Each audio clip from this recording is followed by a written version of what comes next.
the pesky pole down the line. It's going to be out of here. Line down the right field line toward the pesky pole. Leaping up, and that ball is gone. That's a home run. A lot of our Nesson team as well. High fly down the right field line, headed toward the pesky pole. That one tucked in, and that ball is going to lead against the wall and into second base. Number retired, and now Rafael Devers trying to retire that baseball inside the pesky pole. Welcome to another episode of the Pesky Podcast, brought to you by Boston Sports Entertainment Network. I am your host, the Ritt. With me is the OG George Sutherland. George, what's going on, man? How you doing? I'm doing really well. Just coming off the post-turkey high of Thanksgiving, but I'm doing good. Oh, man. It's a great time, but it's a bad time. I think I read somewhere you put on an average of 9 pounds during the holidays. You know, and that could be on the low side too. That could be on the low side. But George, we're going to sit there and we're going to talk a little bit about the 2024 Baseball Hall of Fame ballot. You and I, we have no say in anything, but some of these names on here intrigue me an awful lot, George. So. Was there any surprises on there that you've seen?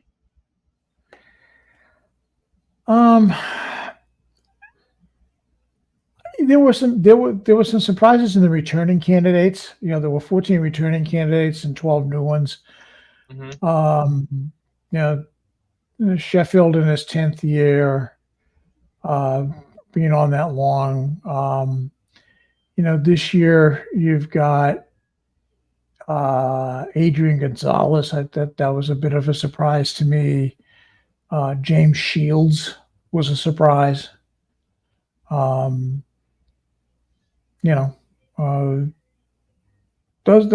really surprising, for the new ones. I mean, Shields and Adrian Gonzalez. I mean, they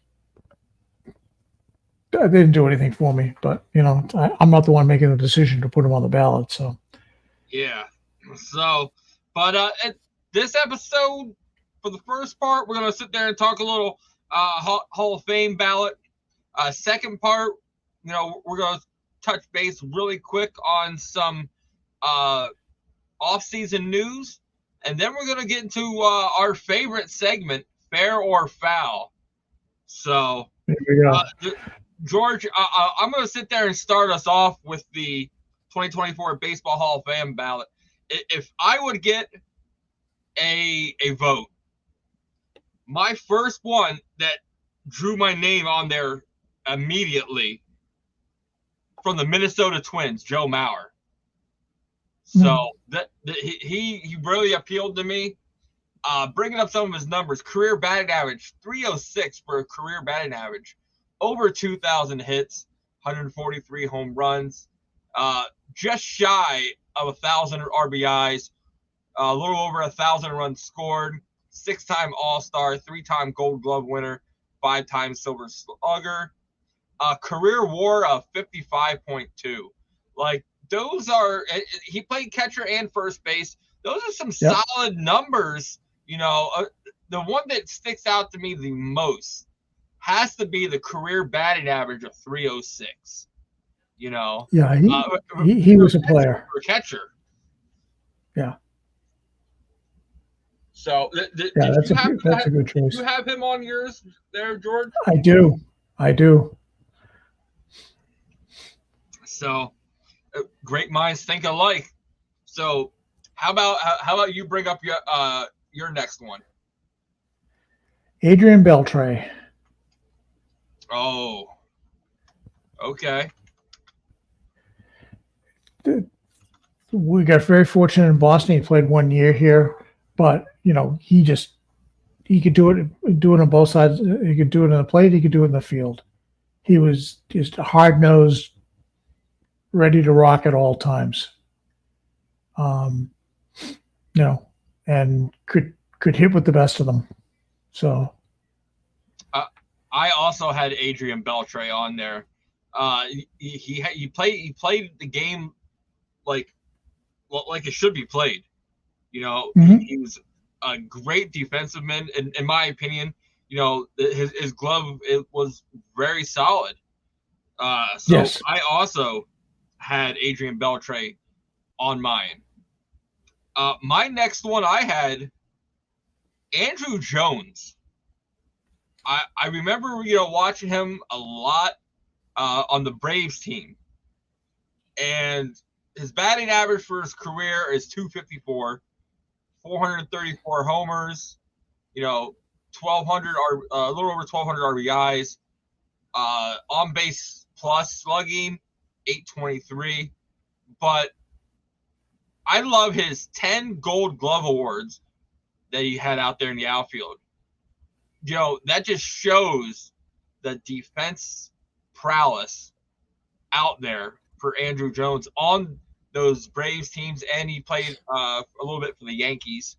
But, you know, I remember him distinctly playing for the Atlanta Braves. Yep. Yeah, he was a wizard in center field. I mean, anything hitting near him, he had. So did you happen to have him on yours? absolutely. We're 3 for 3, man. 3 for 3. Okay. I like this, George. I like this. Who's next up for you? Billy Wagner. I also had Billy Wagner on mine. And folks, we didn't even set this up ahead of time. This is scary. So, do you happen to have any of his stats or anything? No, or I just what you remember him as. What I remember is that he was when he came into as a closer, he was just automatic for a while.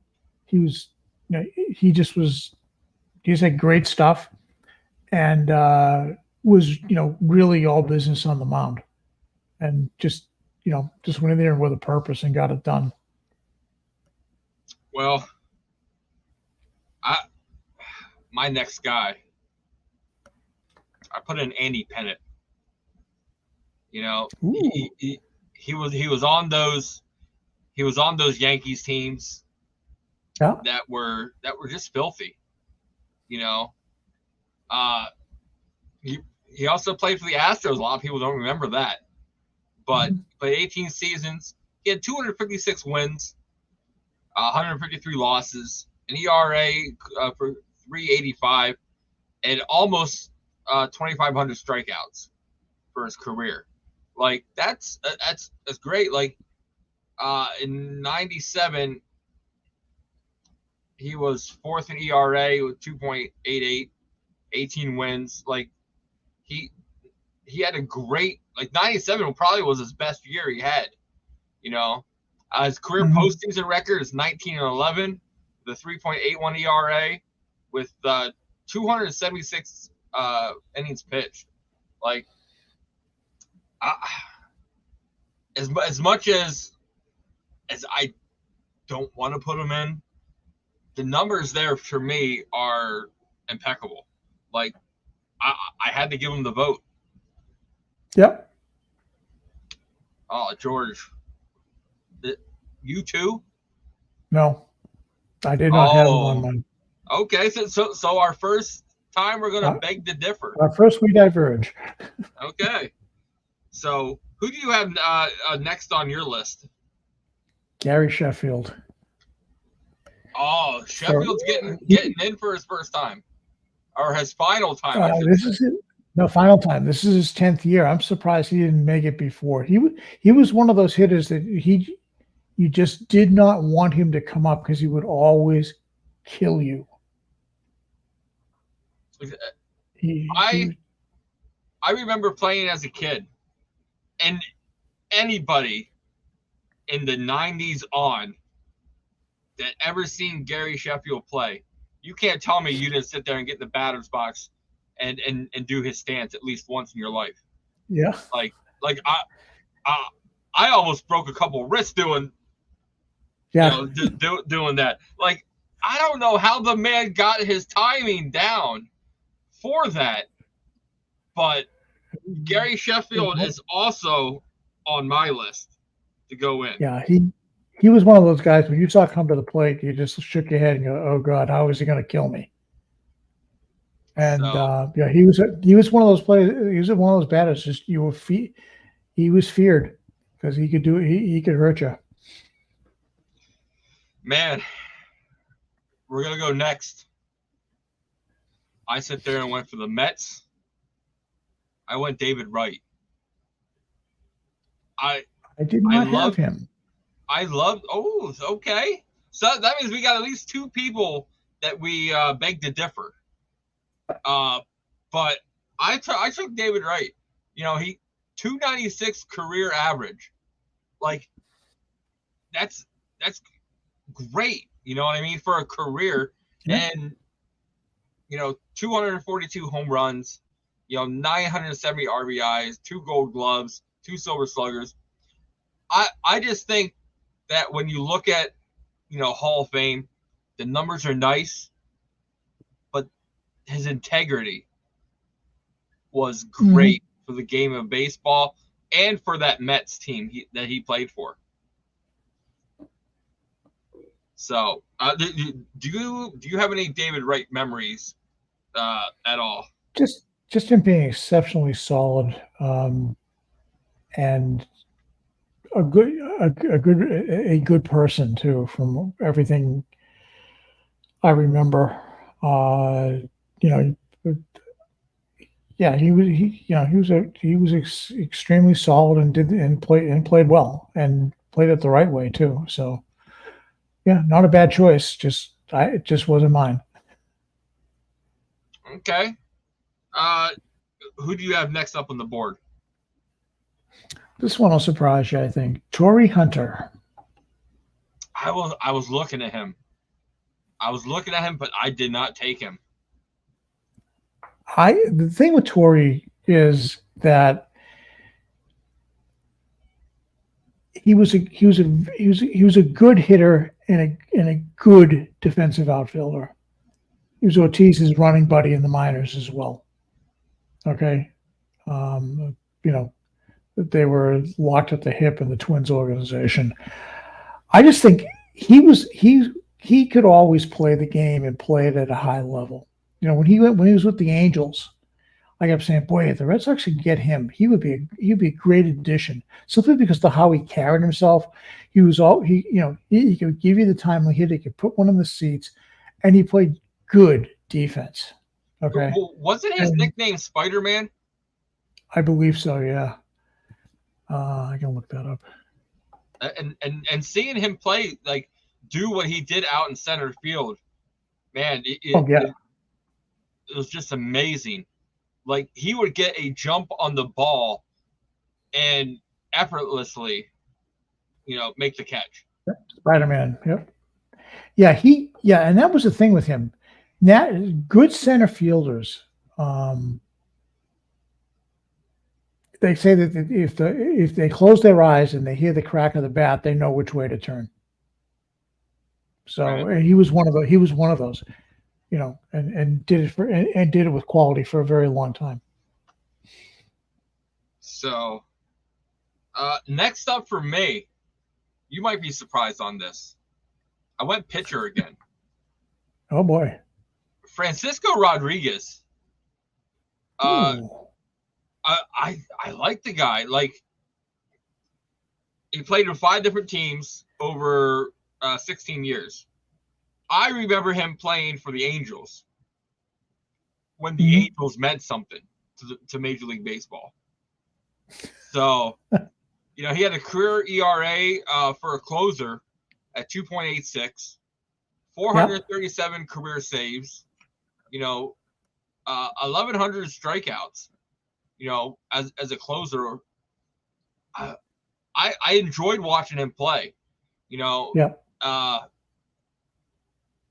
not a lot of closers get a look at it unless they are, you know, absolutely outstanding numbers. But, you know, he was just, I don't want to say just shy of 500 saves, because he had 437. But that's pretty close, getting up there to a milestone marker like that. Well, what do you remember about Rodriguez? Oh, when he pitched for the Angels, he was just when he in his prime with the Angels, he was automatic. He just come in there and just buzz you, and just almost like he was in his own world on the mound. And just throw the catcher. I think what helped his career too is Socha was the manager. So as a catcher, I think he found the best way to get the best out of him. But yeah, that just a fearless competitor. Yeah. On some very good Angels teams. Okay, man, those Angels teams back then were nothing like what they are today. But and the thing of it is like arguably now the Angels have this past season had possibly 2 out of the top 3 or 4, 5 best baseball players on their team, and still can't make the postseason. Right. Yeah, I mean, that was a collection of hard-nosed players. They could do it. So who's next on your list, George? Jimmy Rollins. Jimmy Rollins. I don't have Jimmy Rollins. I don't have Jimmy. Okay. So, well, tell us a little bit about Jimmy Rollins. Rollins to me, when he played, was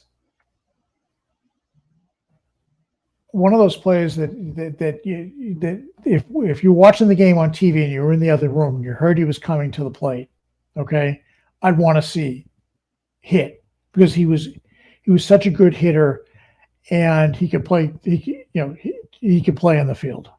But yeah, I want to see him hit because he could always do something. Put the ball over the fence, put the ball in the alleys. He was just he was an exciting player to watch at the plate. And very extremely good defensively as well. But yeah, one of those guys to pay attention to. He's a pure hitter.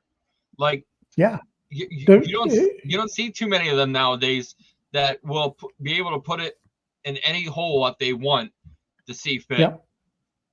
So yeah, he was. That's why you hear his name and I'd be, oh, what's he going to do now? And I'd be right in front of the television set. There are very few of those players that you go, I'm going to stop what I'm doing to watch. But when he was playing, I did that because he's fun to watch. Well, my next guy, a lot of people don't think that he's a Hall of Fame worthy guy. I think he is.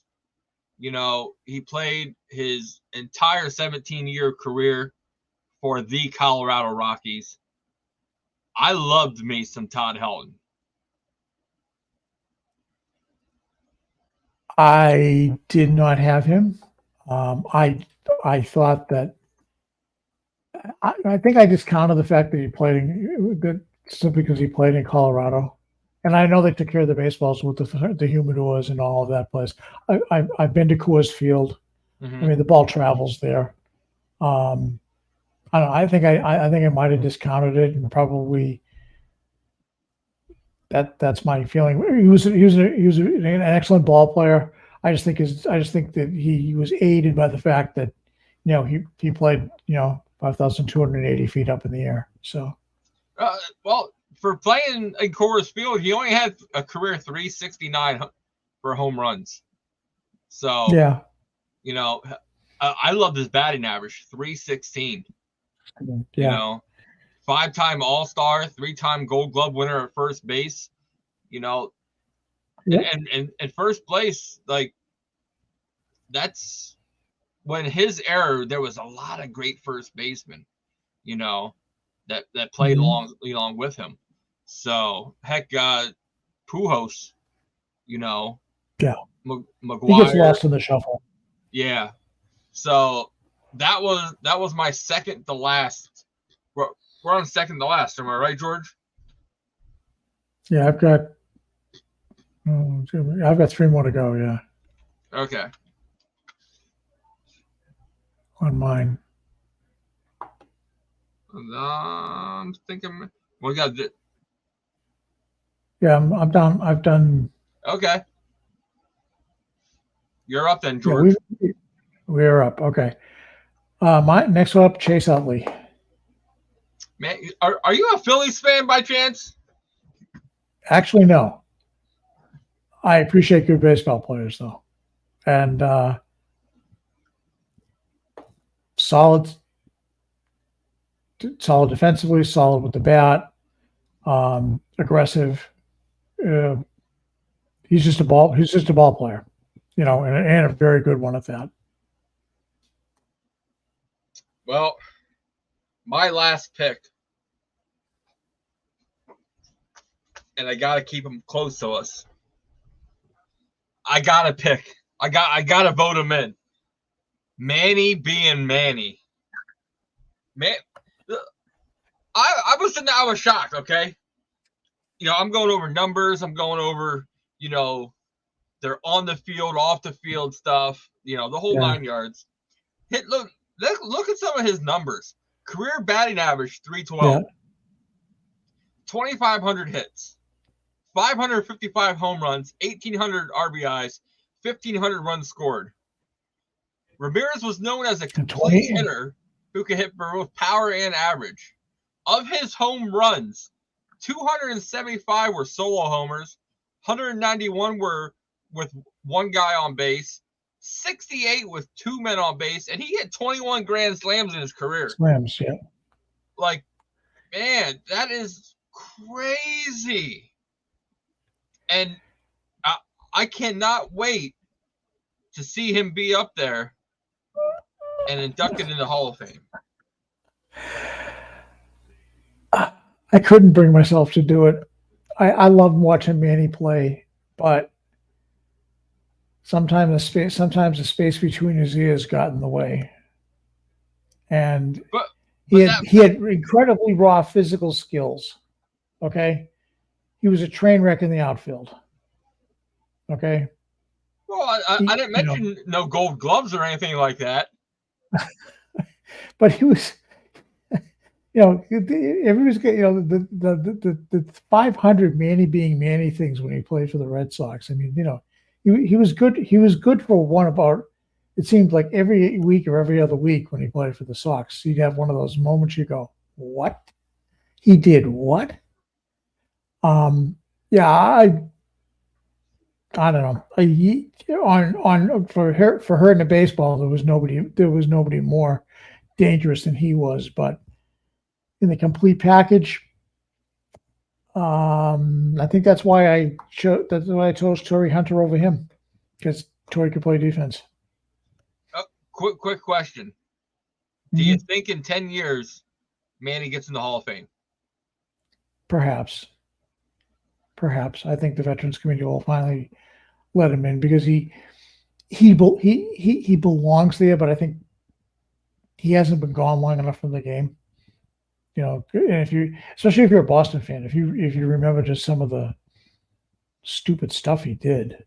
Man, the catch, the high five, and then the throw out.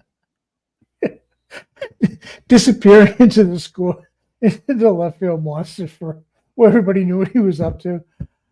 He did what did he do? Papelbon was coming in one game and he did something. I forget what it was, but it was Manny being Manny was a great sideshow,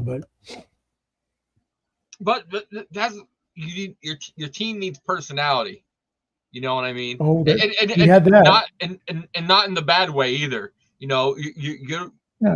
never really brought negative, attention to Boston. No, he just. I think some of his kind of lackadaisical, kind of way too easygoing, kind of detracted from the physical skills he had, as a hitter. I mean, my goodness, I wouldn't want to be an opposing pitcher and trying to figure out how to get him out, because he can make me look bad with, even a half swing of the bat. But yeah, he offensively, one of the most dangerous hitters of his age. Oh man, it's just crazy, those numbers. and seeing him, you know, when he's on Instagram or Twitter, and he's showing the video, he can still hit in that batter's box. Like, you know, Yeah. he's still in great shape. Like, you know, they're sitting there talking about, you know, the Red Sox that need another outfielder, they need another bat, and we can sit there and bring Manny back just to DH a little bit. So, George, I've seen that actually. who else do you have that you're voting in? Okay, next up is Victor Martinez. Okay. Talk about pure hitter. Did it at 2 positions. Okay. I remember him as a catcher. Catcher, so do I. Okay, he's with the Red Sox. But yeah, he did it as catcher and first base. And there was a period for about 7 or 8 years where he could hit for average and just be a dangerous hitter and be right there in the heart of your lineup and do great things for you. Yeah, quality hitter, and you know he played, like I say, he was a catcher. He wasn't horrible, and he did okay at first base. But yeah, absolutely, yeah, one of the more dangerous hitters, you know, in terms of being able to get on base and drive in runs. He was very prolific at that too. So, and who was your last pick? Omar Vizquel. Okay. You know, I think baseball's so caught up in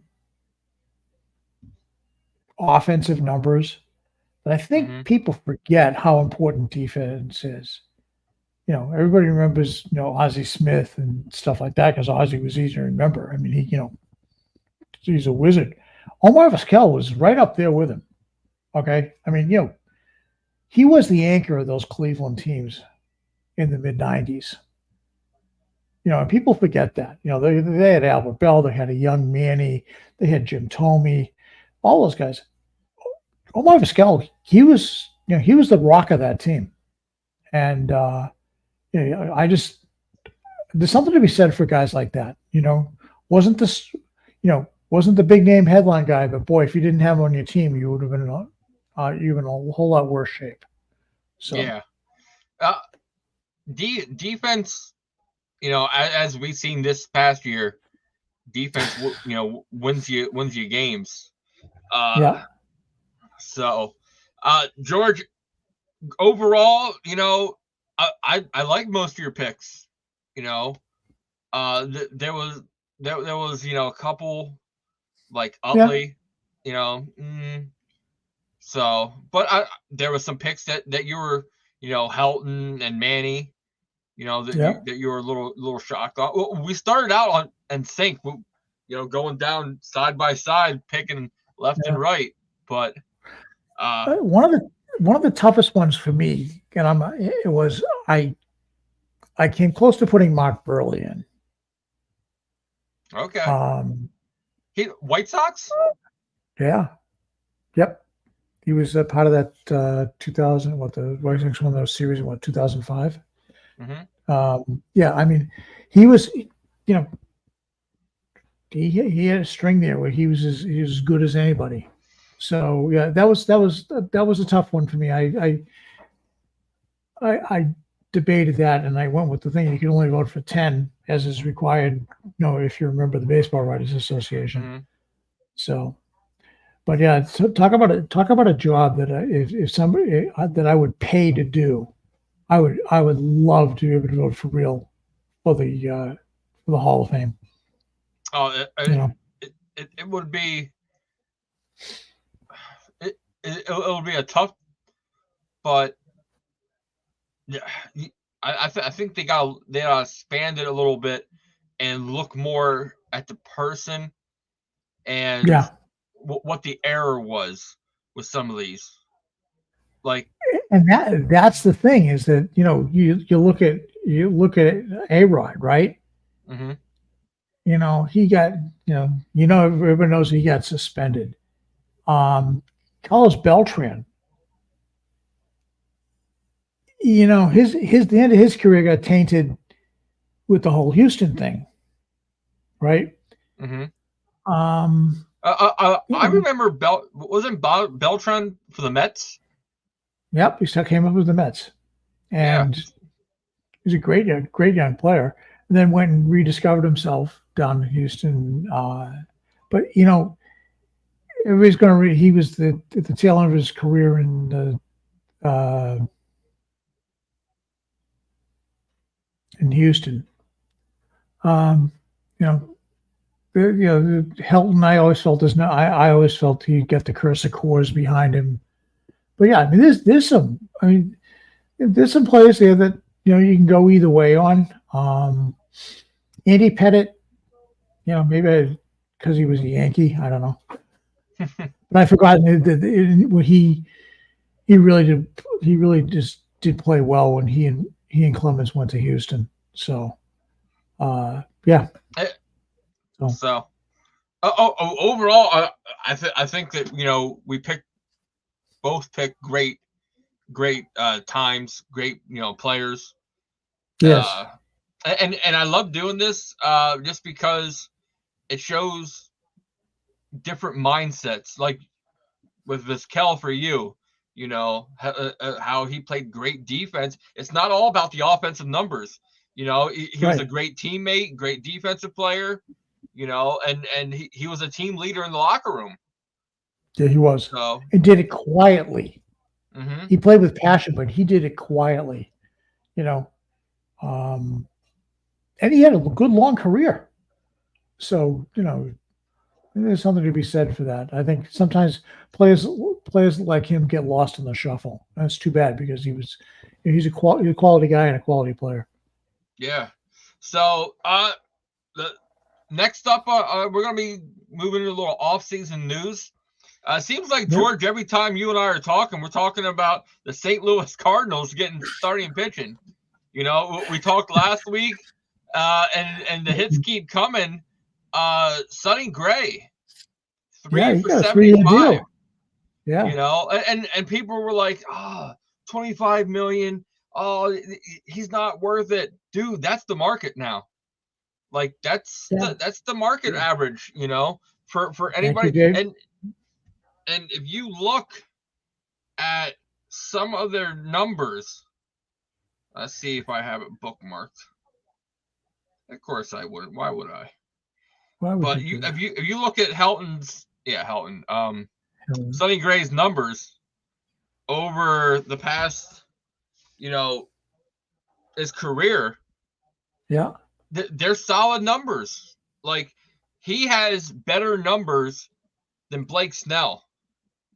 Yep. So, and Blake Snell is probably going to end up getting 200, maybe 200 plus for a contract. Like, would I have liked him in Boston if he was the top guy on the board? I think I could have possibly been okay with it. I wouldn't have liked it, but I could have been okay with it just because I don't think he can pitch in a big market. I think Boston would have hurt him. Yeah, and I think he had a 500 record with the Twins, but the Twins were kind of they were what they were. But they were playing double dutch all season. Oh, good Lord. But he's not playing in St. Louis is not like playing in New York, Boston, Philadelphia, and places like that. St. Louis fans are known to be some of the kindest and gentlest and supportive fans on the planet. Okay, It's very you don't get some of the stuff you hear in the stands and whatever. Everybody's kind of like tame. The typical Midwest stuff. The Cardinals for the longest time, they were kind of spoiled, in the late 90s, they had McGuire there, and everybody flocked to see him, Then when he was done, they had Pujols. Like, they have some great team. Now they got Arenado. Like, they've got great guys that are, great for the fans. and the ballpark itself is great to sit there and go to. So there's not as much scrutiny, and his division, the Cardinals division, isn't like the AL East. Don't get me wrong, the Brewers are they're rebuilding, but the Cubs are right there. But there's always that rivalry. The Pirates and the Reds look like they're starting to take off. They got some nice young talent, and I'm still waiting for the Pirates to somebody flip the switch and they got it, because Lord knows they got talent. Yeah, they figure out how to win consistently. So we got Sonny Gray news coming out today.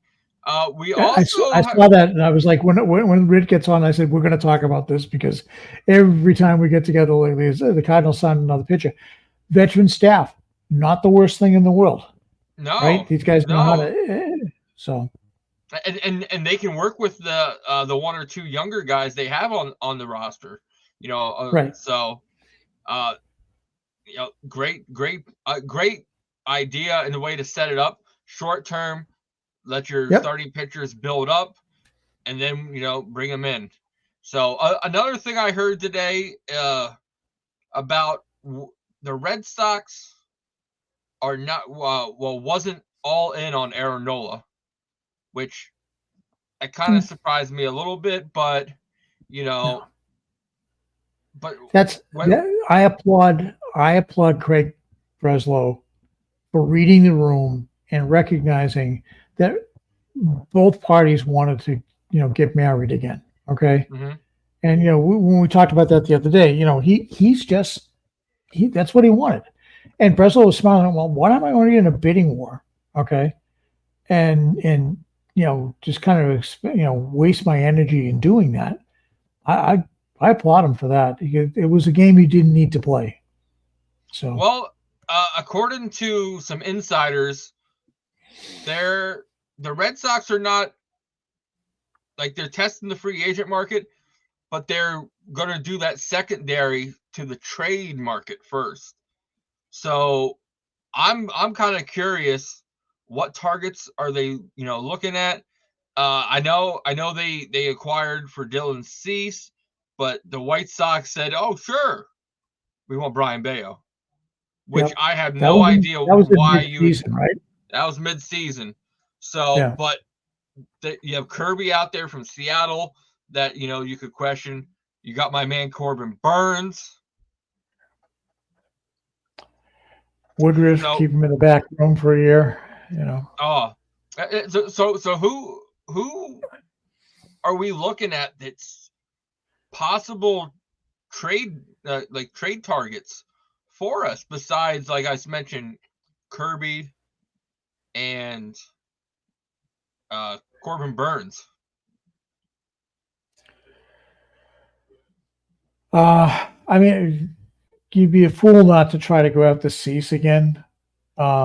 Just mix it up a little bit. You may have to dig into your minor league. Who was it? Peralta? Who was it? Tyler Milliken floated that, I think, sometime today. Perales is there. Gonzalez. Yeah. You'd have to try to match up. It looks like, Chicago's, the fire sale is on. So, they're looking for young, controllable players. Whether they think they got enough pitching in the minor leagues, I don't know. But they may be looking to say, you know what, I want out of this. So, I don't know, you make an offer. Yeah.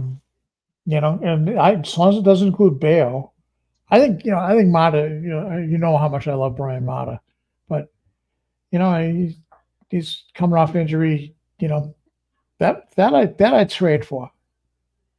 Okay. And then throw in, give the White Sox a choice of 3 or 4 AA, AAA types and see what they bite on. I think Cease has what, two more years, 3 more years for arbitration. I think 2. How about I throw out a name for you? Tyler Glasnow. But it is already stated that Tampa Bay wants Major League ready. So Don't who do we never. offer? Like, I'm not a big one. I'm old school. I don't like trading within your division. okay. Because those things come back to hurt you. And the AL East is going to be a better, hopefully, more competitive division this year.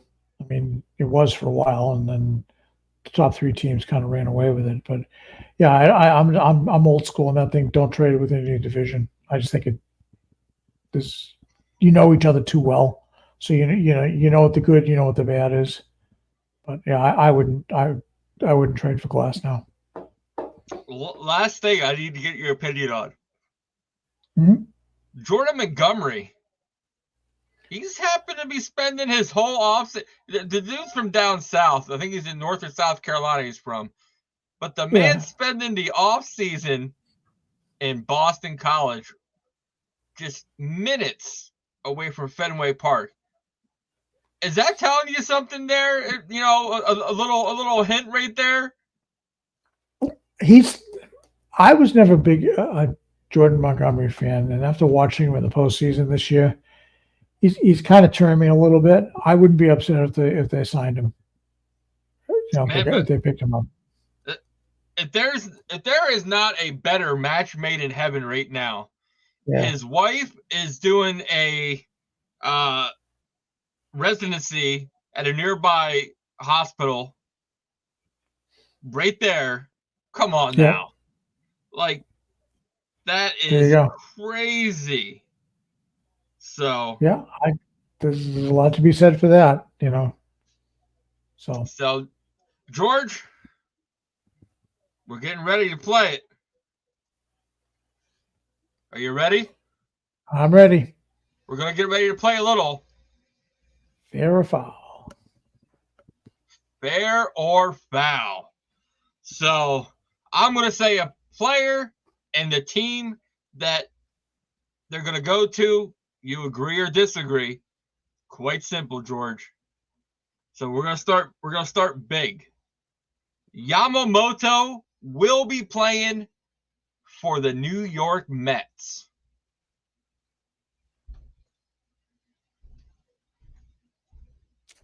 Foul. Foul, okay.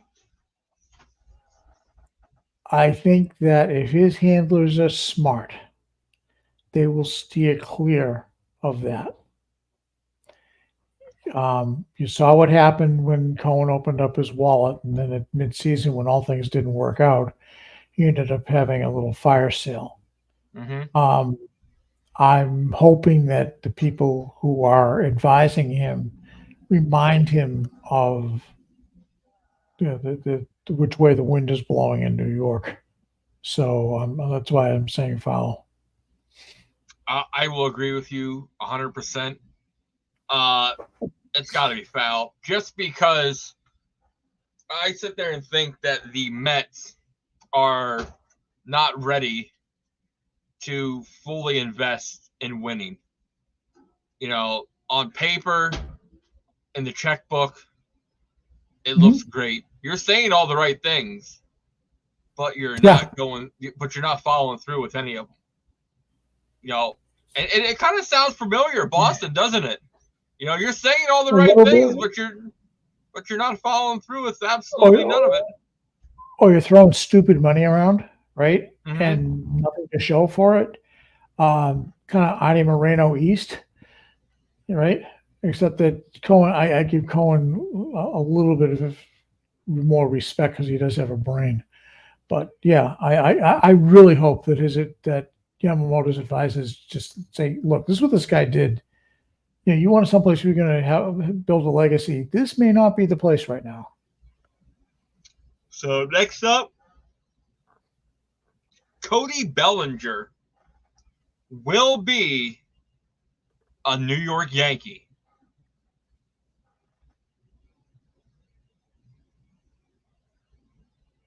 Yeah.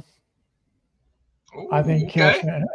I think Cashman has to do something. I think that he's got to get somebody who can play the outfield and first base. Who knows if Rizzo's coming back, given what he went through. We all know Giancarlo Stanton is the DH, but he can't play 100 games, and they need somebody to protect Judge.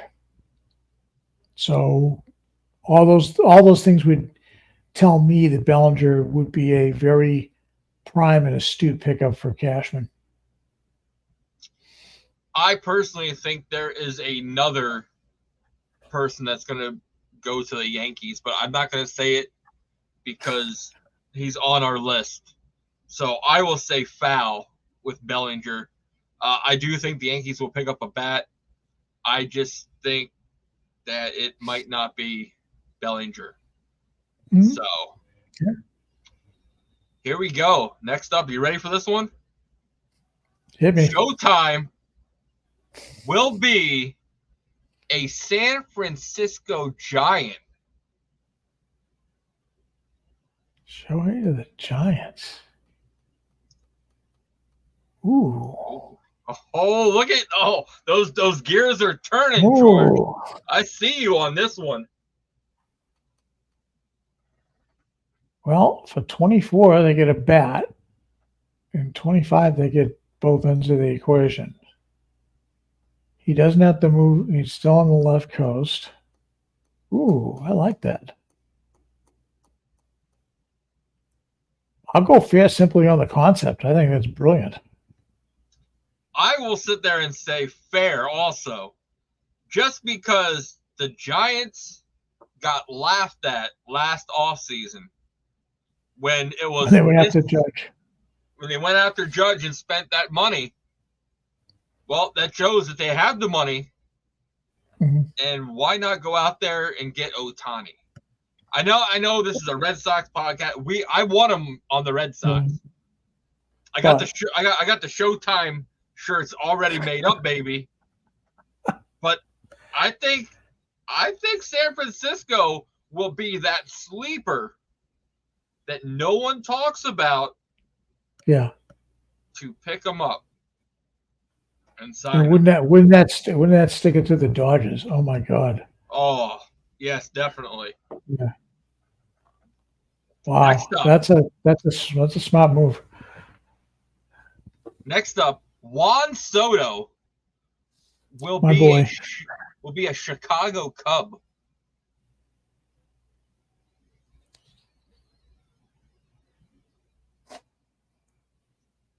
I'm gonna say foul. I think that there are teams that will try harder to get Soto than the Cubs. Mm-hmm. Throw a few more dollars at him. The Yankees will be one. Although again, you get into some pricey things. If they don't do Bellinger, they're going to try to do Soto. The right field porch just beckons him there. It's whoever has the better farm system for Correct trade package. So and the Cubs have a decent farm system. The Yankees are the Yankees would have to give up just the whole Scranton Rail Riders team. Yeah, just about. And I don't know. I think it's foul. I just don't see him going to Chicago. There's about 3 or 4 other teams I can see him playing for. I will also say foul. I do think the Cubs need a bat. Where they get it at, is it's hard to see. So we talked about it earlier, George. Jordan Montgomery will be a Boston Red Sox. Fair. I think that he's turned me. He just said his wife is doing the residency thing. So there's he doesn't have to move around. Yeah, I think he can rediscover. He can continue rediscovering himself, and I think he can play him. He can play in Boston. He brings a he brings the ability to, having pitched in a winning organization when they need it most. So yeah, I've said it. I've got to keep going with it. It's absolutely fair. Montgomery will be in a Red Sox uniform this year, and he will be great when we stick it to the Yankees every chance he gets. So, Next up, Blake Snell will be a Los Angeles Dodger.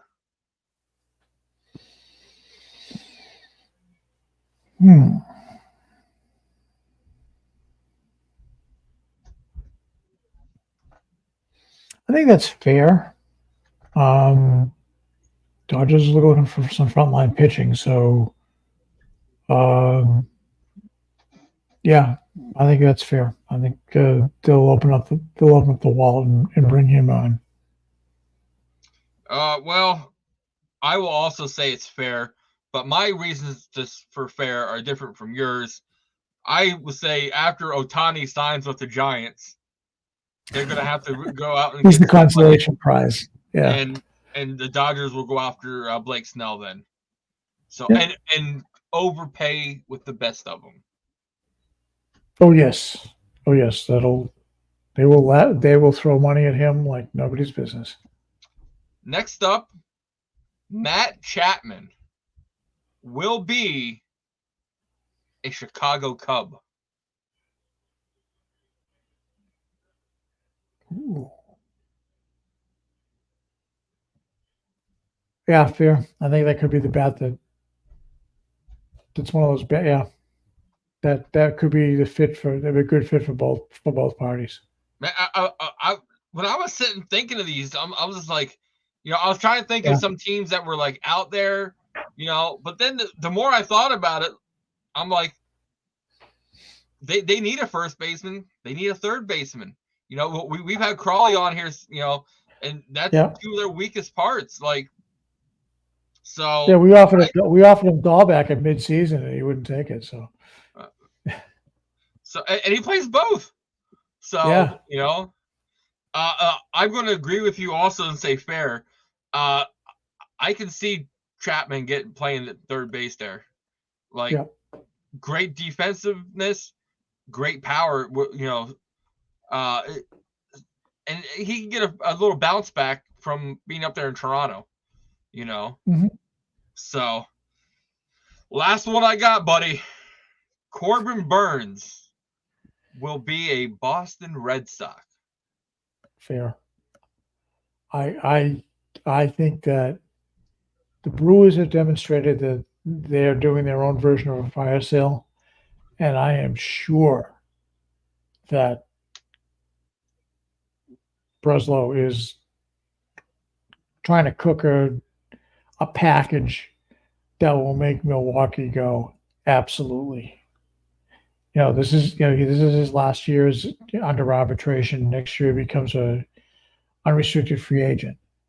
The caveat with all these guys is you got to be able to sign them.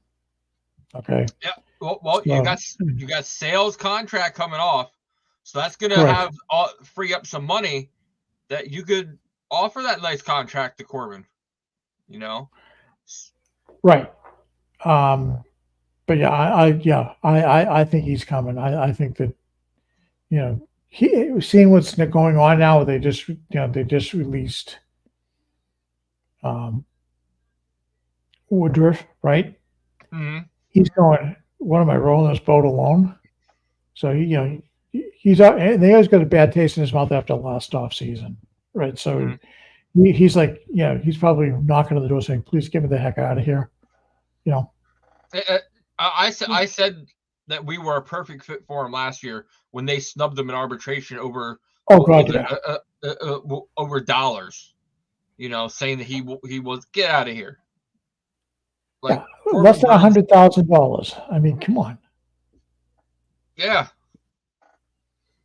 So, but guys, that was another episode of Fair or Foul. I think as we go on, George, sometimes these get a little tougher. Yeah, the Otani to the Giants, that was brilliant.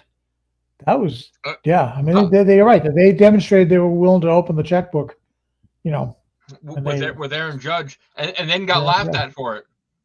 Yeah, right. But hey, Otani staying in the West Coast is still a real possibility. He's not going to play in Anaheim anymore. The Angels, the Giants, sleeper team on Otani is, as I've said a couple of times, Seattle. There's a couple of intriguing things that are floating out there. Otani's, I heard was possibly will take a short-term deal. Mm-hmm. Like I would throw him, 3 for 75. 3 for 75. I think.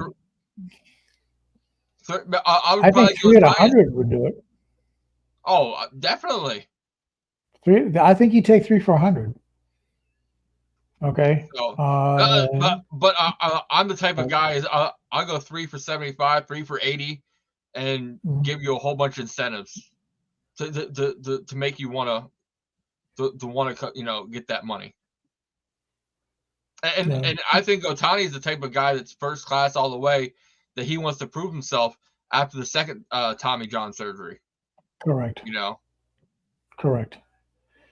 And he's young enough to where he's young enough to where he can take a short contract and still get that big contract he's waiting for.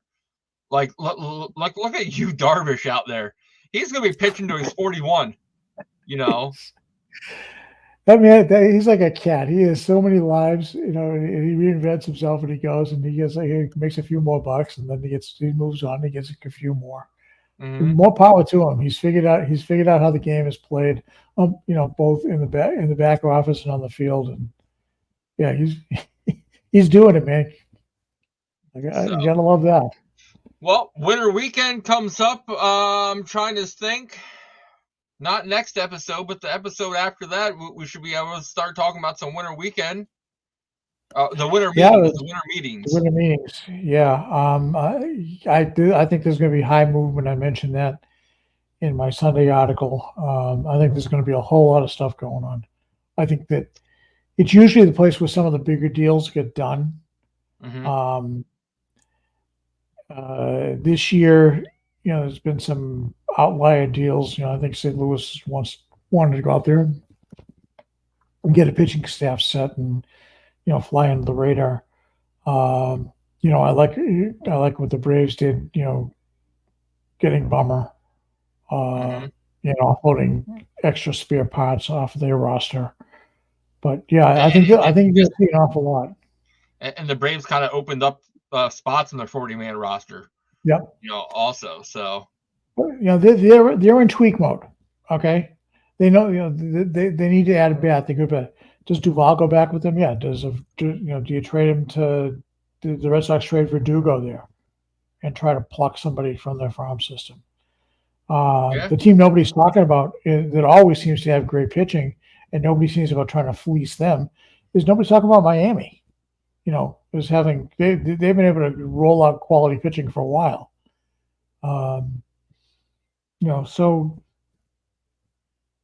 it remains to be seen. I think he's got a battle plan, but usually there's 1 or 2 surprise moves. I've already gone on record. I think the Trout's moving, and there we'll see how good I am at that. Well, my track record has been poor, but I said I went on record as saying Arenado, but I think Arenado, with them putting a pitching staff together, I don't think he's going anywhere now. So no, I don't either. So my new big thing is Otani to the Giants. Yeah, no, if that happens, man, hats off to you. That's brilliant.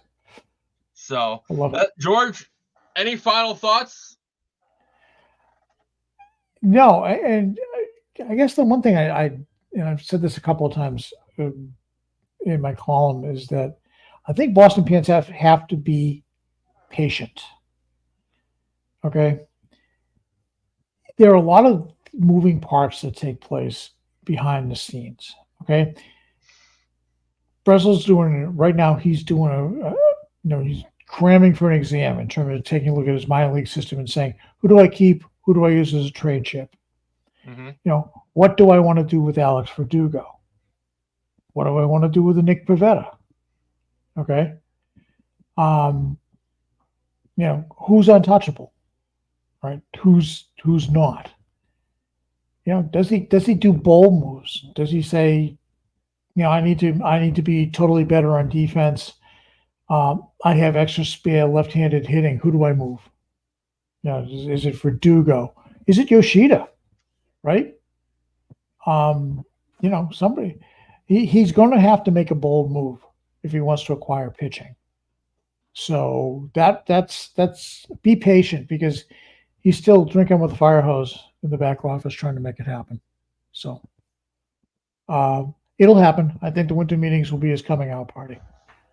So in terms of showing what he's got, he'll debut with the ball. My final thoughts is a quick one with you, George. I love sitting there and reading your column. Thanks for putting it out there every week, and I love what you wrote about the expanding Boston Sports Entertainment Network that the Pesky Podcast is now part of, that we are growing ourselves. We got the Foxborough Fellows podcast covering the Patriots. We have the Celtics podcast. It's going to be coming out soon. And guys, it's on our YouTube channel. Our YouTube channel is at the bottom of the screen. So check it out. Ever since we got our great video editor Judd Stuckhouse he's a awesome. workhorse. He is awesome. He messages me all the time, with ideas. That's why I gave him the his own. He's not only our head video editor, but he's also I gave him the creative monitor of he's our head of creative. He's shooting ideas to me, 2-3 times a day. Hey, what about this? Hey, what about that? I love guys that are hungry just like I am to keep going, to keep expanding and getting to where we want to be, to where I have this vision in my head for everything. Not just one podcast to cover each. I want multiple podcasts to cover each sport. You know what I mean? So, I can't look. You thank me. As I said, I can't thank you enough. I mean, this started out as a pie in the sky idea when I started 9 months ago, and hooking up with you guys was probably one of the better things. We view the world in a lot of the same ways, and there's a natural chemistry with us, right? Mm-hmm. So it's that much easier. And I love what you're doing. You're being creative. You're bringing it all together, and it's like that article wrote itself. But I just wanted to call attention to it because it's new, it's different. There's 100 podcasts in the Red Sox, and my God, they're saturated. We do things a little differently here, okay? And you've got both sides of the equation. You get us talking baseball and doing trades, and then you got the other side of the equation is the stats, right? And that's taken off and done really well. You're expanding into the Patriots and then the Celtics and soon the Bruins. One-stop shopping for Boston sports. And again, what more could you ask for? Yeah, and I just signed a 3 to 4 show deal with a former minor league player, Joey Stock, and we're going to be talking about how to rate. It's called Raising Your Stock with Joey Stock, and it's called talking. He's going to give tips and tricks on how to raise your value, what the scouts are looking for, as a player aspect. Going through the draft process, going to the colleges. We're going to be going through everything, how to up your value and stuff. Then, we got another one coming with our man Theo Denlinger, the Viking. And it's going to be great to sit there and show some of his off-season stuff that he does. I love the bonds and relationships that I build and that we build with these players, and it's great. We get the writers on here, we get other podcasters on here to just network and just get to know each other and talk. I sit there and say, and it's funny because I say I want to touch on this quick. 'Cause I had another one too, but the other one's gonna have to be the short one now. Jackie, JBJ baby, we gonna announce his retirement. Man, I loved watching him. I reached out to him, and he said not right now to come on the podcast.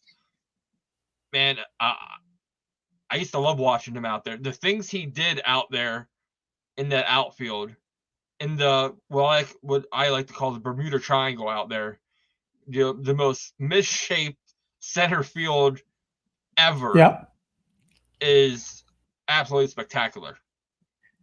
The other thing about the Jackie, which the people forget, is that he can go catch him with the best of them and go scale the wall. Mm-hmm. But he'd gun you out at home plate if you tried to run on him. The man had a missile for an arm, and that was lost because most center fielders today, they don't really have the true cannons, right? Mm-hmm. And they some of them have kind of like so-so arms, some of them okay arms. Jackie, yeah, he had a cannon, a real cannon, and that's if. I just wish he could have hit a little bit better, but he had a good career, and boy, defensively, you couldn't ask for anybody better. If it wasn't for him playing the exact same position as Kevin Kiermaier when he played in Tampa, you know how many Gold Gloves Jackie Bradley would have? Oh yeah! Oh my goodness. So but no, a big shout out to JBJ. Thank you for everything he did. For the Boston Red Sox, for the city. So, but as we are done, make sure you sit there and check us out. Our QR code is above us. That takes us right to the website. We're doing a huge still Black Friday sale, 25% off everything in the website. You got the link tree to sit there and go find us, the Foxborough Fellows podcast. Listen, go check them out. Marlon and Pete Collins. Oh my goodness, those guys have so much chemistry. George, you sit there and think you and I have chemistry. DC and I have chemistry. You and DC. These guys here didn't know each other at all. Bam! I put them together, and those guys just flow back and forth so well. George, have you got to check out any of them? Not yet, but I have a reasonable drive to work now, so I'll be putting them on. So yeah, check them out. It's great. They're on iTunes, Spotify. But as for myself, the Ritt, he is the OG George Sutherland. Guys, check us out next time on the Pesky Podcast.